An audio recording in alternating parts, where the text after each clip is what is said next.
pas 12 vitesh, pothuajse, më shumë se 12 vitesh, është karaktuar 1.5 milion euro në 120 milion euro gjob. Më pothuajse 1% e vlerës. 1% e vlerës. Nëse kjo gjob do ishte vënë një biznesi të thjesht, jo me këto, jo kaq e madhe, po dhe shumë e vogël, gjoba do ishte vjel, biznesi do ishte mbyllur, si për marsi do ishte nxirr jeta në mënyrë të jashtëzakonshme. Ashtu siç vetëm tatimet e Shqipërisë mund të bëjnë, që nuk duan t'ja din fare, fare, nëse nuk e lidhje nuk duan t'ja din fare, të vinë të vënë kyçin. E spyesin, s'duan t'ja din.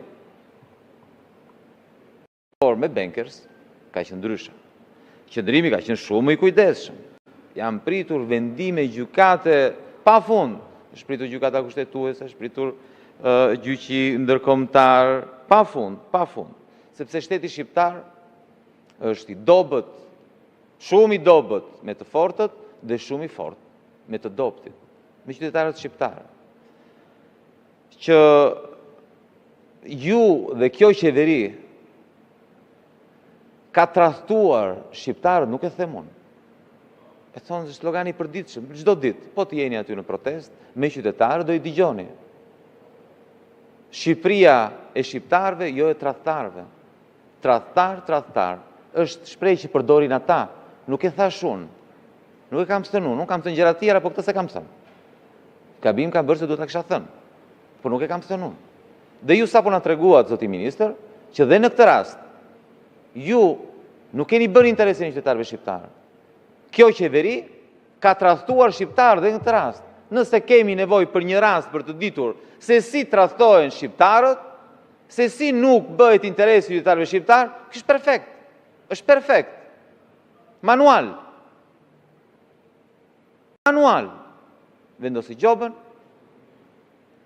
kompania e ankimon, shkallë parë, shkallë dytë, gjykata të lartë, gjykata kushtetuese, se mos vemi marrim para vendimit gjykatës kushtetuese, se do i bjem në qafë kot, si çdo me çdo shqiptar tjetër, çdo biznes tjetër. Jo, bankers nuk ja bëjmë këtë.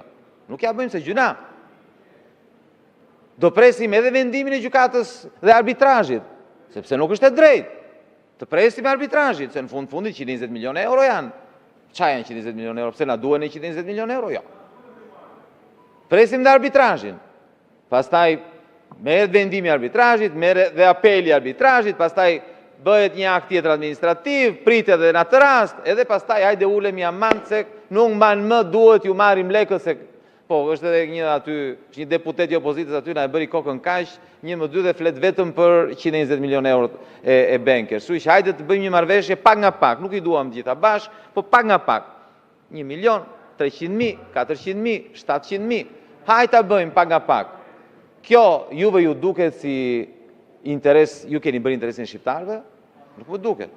Të ishin para tuaja, të lutem, të ishin para tuaj ato, të ishin para tuaj, ju do silleshit në këtë mënyrë? Jo, nuk ishit për ta bërë. Sepse me qytetarët shqiptar ju nuk silleni kështu. Qytetarëve shqiptar ju i nxini jetën. Qytetarëve shqiptar ju i nxini jetën. Ju i nxini jetën. Ky është fakt. Ky është fakt. Sepse me të dobtët, se po mos të ishte kështu, ata 10 mijëra qytetarë që kanë dalë në protest, që kanë dalë në bulevard, nuk do kërkonin dorëheqjen tuaj. Nuk do thirrnin që ju doni në burg. Nuk do ju thërrisnin që ju duan në burg. Nuk ta bënin këtë, jo. Ata thonë në burg, unë mendoj që ju dilni para drejtësisë. Sepse nuk e vendos unë, do veni në burg apo do veni në burg. E vendos drejtësia. Po ja që ua keni nxirr jetën, prandaj dalin aty. Dhe ju, unë e di që këtu jeni shumicë. Ju jeni shumicë këtu, ne jemi 2 veta, ju jeni mbi 100. Dhe këtu duket sikur, nga që ju jeni mbi 100 dhe ne jemi vetëm 2, këtu duket si ju keni të drejtë, edhe ne pas kemi gabim. Jo, po nuk është kështu. Nuk është kështu. Sepse janë me 10 mijëra në bulevard dhe me 100 mijëra ata që i mbështesin në distancë, që duan fundin e kësaj qeverie të korruptuar, e këtij sistemi të korruptuar, që sillet pikërisht kështu në këtë mënyrë, siç thash, siç e thatë edhe ju në fakt. Ju dolët me krenari, thatë Agron, mendoje se do më kapje, po nuk më kap dot sepse ne në një lek po e marrim, po i marrim një pjesë. Po është e papërfillshme. 1.5 milion euro pas 12 vitesh. Është e papërfillshme. 120 milion euro kanë ata për të dhënë.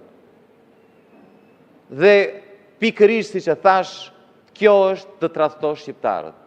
Kjo është të shesësh shqiptarët. Kjo është të shesësh Shqipërinë. Se unë nuk po i futem tani kushtet me të cilat kushtet e parashikuar në kontratën koncesionare që janë skandaloze. Unë nuk po them për faktin që kompania nuk nxjerr fitim prej vitesh. Po kush shteti shqiptar duhet të përfitonte një pjesë të atyre fitimeve. Se si bëjnë manipulimet në mënyrë që ata mos kenë asnjë detyrim ekstra, i cili ishte parashikuar në kontratë. Si mund t'i themi në shqiptarëve që ju keni bërë interesin e tyre? Si mund t'i themi që nuk i keni shitur? I keni shitur. I keni shitur. Dhe prandaj ata qytetarë që ju thrasin tradhtar, bëjnë shumë mirë. Sepse kjo është e vërteta. Është e vërteta. Ju kur uleni në tryezë, kur uleni për të diskutuar, për marrëveshje, nuk bënin marrëveshjen ju në interes të qytetarëve, ju përfaqësoni qytetarët dhe interesin e tyre dhe privati, interesin e privatit. Jo, është interesi juaj personal dhe interesi i atyre privat. Interesi i qytetarëve nuk ju intereson juve. Nuk ju intereson. Dhe sapo ma treguat me këtë interpelancë, mendonit se ishit jashtëzakonisht shumë të fortë dhe mund vazhdoni ta bënit pas një problem. Po ja që u zgjuan shqiptarët. Ju duket e pabesueshëm, u zgjuan, reaguan, nuk e prisnin. Dhe nuk reaguan, ai ishte sebeb tërheqja zvar, po dhe investimi në Zvërnec, do ndodhte diçka tjetër. Do ndodhte diçka tjetër. Dhe njerëzit do dilnin se janë të rinj dhe të reja, të cilët, ndryshe nga prindrit e tyre, nuk duan të ikin, nuk duan të dorëzohen, duan të luftojnë për të ardhmen e tyre, për një Shqipëri ku mund t'ja dalësh me punë të ndershme. Kjo është ëndër e tyre. Prandaj duan kokën e Edi Ramës, duan kokën tuaj, politikisht flas, kuptohet.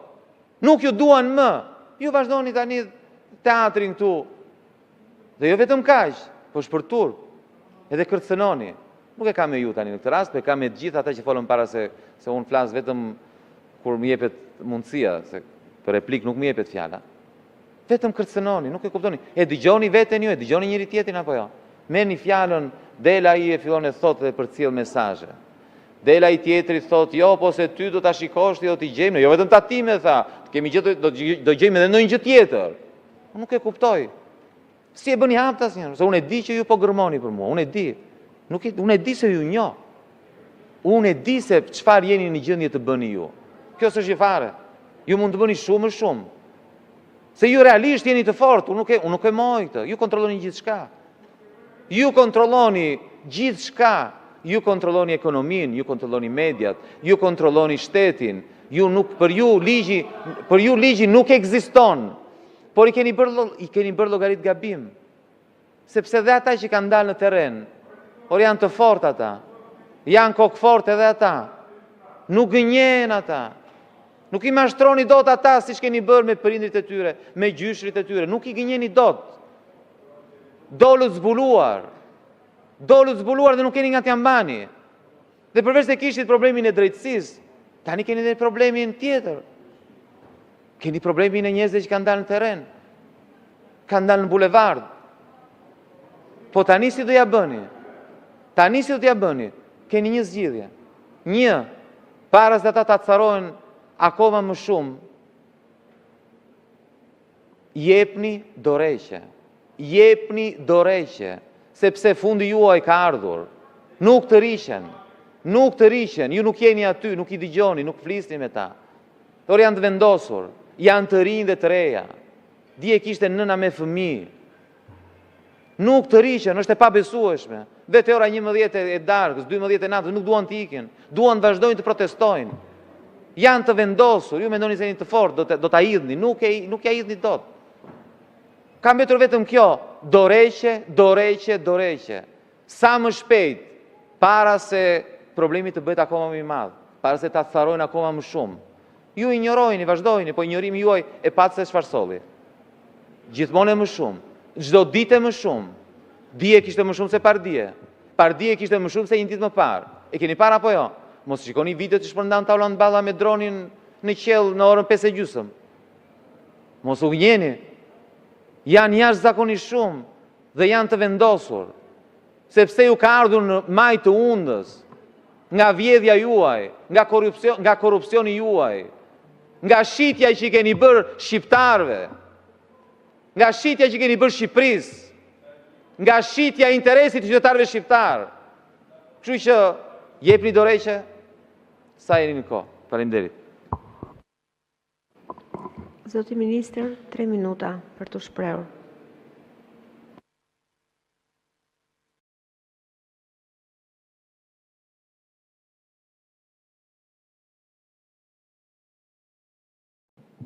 Agron, dua që të dëgjosh çik me kujdes tani dhe të jesh i sigurt që bankët si do ja marrim 1.000 lekët, por në fakt unë kam disa pyetje për ty, sepse je politikani më hipokrit në gjithë këtë sallë këtu.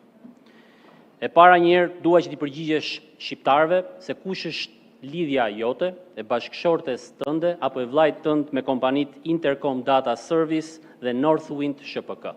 Kush është lidhja, Agron? Dua që të vish tu, Agron, dhe t'ju thush gjithë shqiptarëve, dua që t'ju tregosh shqiptarëve se si ke zgjedhur dhe me kompanitë tuaja ke zgjedhur që mos të deklarosh mënyrën se si transferon fitimet e tua jashtë këtij vendi dhe je gati të paguash gjobën dhe mos t'japësh informacionin që të kërkohet nga administrata tatimore. Hajde dhe jepi përgjigje shqiptarëve për këtë. Dua që të vish tu, Agron, dhe t'ju thuash gjithë shqiptarëve se kush është lidhja jote, e bashkëshortes tënde dhe e vllajt tënd me 17 kompani të hapura jashtë Shqipërisë. Dua që të vish, Agron, këtu dhe të japësh përgjigje tek shqiptarët kush është arsyeja që ju refuzoni të jepni informacion për mënyrën se si transferoni fitimet jashtë këtij vendi, për mënyrën se si i pini gjakun të rinjve dhe të rejave, dhe ke zgjedhur mos paguash as edhe një taks në këtë vend. As edhe një taks, Agron, në këtë vend. Agron, vjen dhe thua që mungojnë investimet në shëndetësi, mungojnë investimet në bujqësi, mungojnë investimet në mbrojtje sociale. Po si do bëhen këto investime, Agron, nëse ti s'paguan as një taks? Hajde dhe shpjegoja pak shqiptarëve këtë gjë.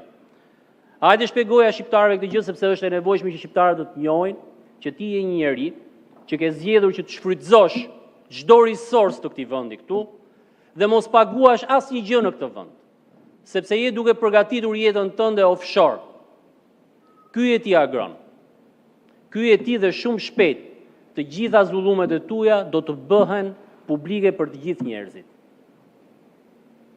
Hajde dhe jepi përgjigje shqiptarëve për këto që sapo ju thash.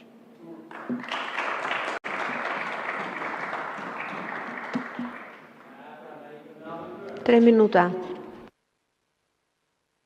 Realisht, unë nuk e di, ju jeni kështu apo bëni vetë? Se më bëre një listë me kompani, edhe Ministri Financave, po ti e di që unë bëj deklaratën e pasurive çdo vit, e di këtë gjë? Merë deklaratën time, Ministër.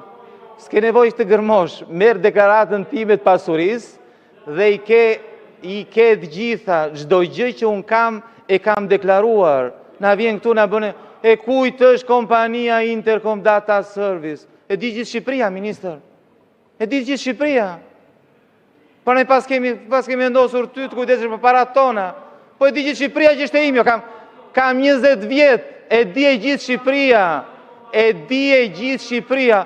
Agron, ti transferon parat jashtë. Po e di e gjithë Shqipëria që unë çfarë kam. Çdo euro që kam fituar në jetën time janë para që vinë nga jashtë, nuk vinë nga Shqipëria. Tani e kuptove ti? Tani e kuptove ti? Me qindra miliona euro të ardhur nga jashtë me punë të ndershme, kanë ardhur në Shqipëri, janë paguar rroga me qindra miliona, janë paguar taksa, janë paguar çdo qindark detyrimi. Vjen këtu e na thua, qa bën kështu, se lëna më shturp, turp është dëgjon. E kujt është kompania Interkontrat Service dhe zgërdhiet Taulanti. Tani, Zoti Shea, ju të rreq vëmendjen. Ju lutem, shihni punën tuaj, mos u ngatroni me kolegët edhe një herë. Ju lutem. Mos përmendni kolegët, mos ofendoni kolegët. Hera fundit që ju a them. Tani, unë sa po e thash, po ti re brenda me duart e tua, lëri në kërcënimet. Ore, nuk më bëni do të gjë. Nuk më bëni do të gjë, lëri o kërcënimet.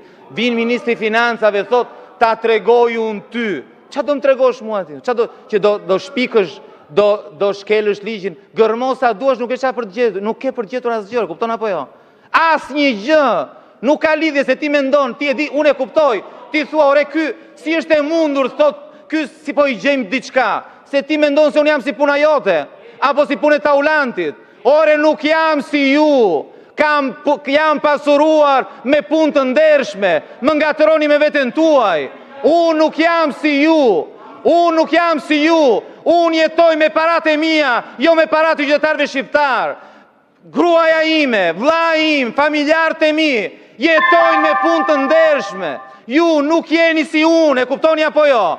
Kjo, për këtë ju çmendeni, nuk e kuptoni. Unë nuk jam si ty.